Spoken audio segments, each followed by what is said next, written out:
cause unique capable d'offrir chagrin. Mais dans ce grand univers, sommes-nous désespérément seuls dans un désert ou singulièrement vivants sur la terre?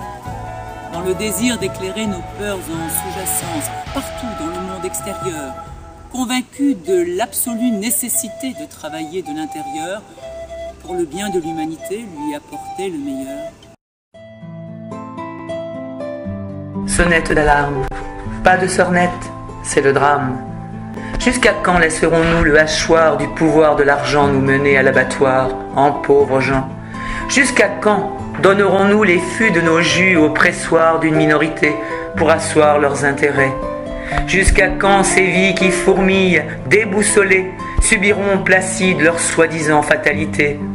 Jusqu'à quand, en coquilles robotisées, serons-nous vides de nos champs de félicité? Jusqu'à quand déporterons-nous notre pouvoir sur ceux qui nous font croire? Jusqu'à quand nous aliénerons-nous au désespoir de ces faux espoirs? Jusqu'à quand accepterons-nous de rester englués dans la matière des feux de la terre?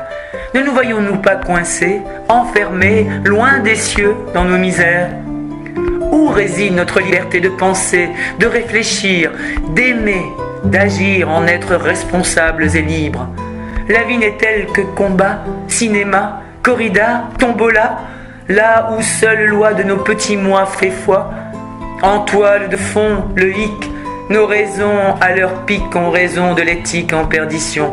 Oui, on gaspille nos vies, écroulées sous nos ras-le-bol de ces cascades d'informations, grappille nos énergies, coulées dans la folle mascarade de manipulation. Dans ce monde de méfiance qui gronde, orgueilleuse jungle, ce chant des ondes de violence où la faucheuse cingle s'inonde de déviance, fonde la décadence. De partout, n'importe où on est sourd à l'amour, complaintes sont nos sœurs, les feintes dans nos cœurs. Tantôt l'on vacille, râle, fulmine de l'intérieur, en faux on scintille pâle, fémine à l'extérieur. Au milieu des claques de ronds de jambes, envieux, on se tape dans les jambes, vicieux. L'argent n'est qu'un moyen, pas mercantile finalité, un évident besoin utile pour notre liberté. Mais le fric et le rendement étriquent les sentiments, brouillent les rapports, souillent les moins forts, tant ceux extraits de leur réalité de survie ne daignent les reconnaître, tant éloignés de leur priorité de soumis, ils règnent en maîtres. Nous tronquons nos valeurs, erreurs, nous nous trompons pour des leurs, en nous tant de fausses croyances, au goût de fausses rances. Et si pour voir plus grand, nous changions la tendance, nous agirions en grand dans la compréhension de l'importance, choisir nos camps, notre chance, sortir des rangs, du silence, laisser chacun, chacune cultiver, faire fleurir son intelligence, afin que demain tous puissent goûter, se réjouir de sa semence. Nous savons, l'union fait la force, ce dicton n'est qu'une amorce. De grâce, ciblons l'exploitation chaque jour de nos essences, réveillons nos consciences. De grâce, visons l'horizon de l'amour et du bon sens, et élargissons nos consciences.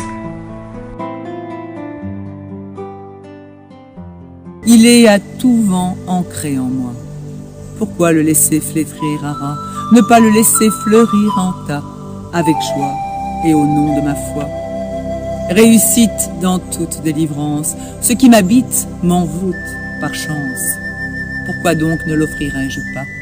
Par sa présence, un rien devient joli, rare, son essence me maintient en vie. Horreur, malheur tombent dans l'oubli, peur se meurt,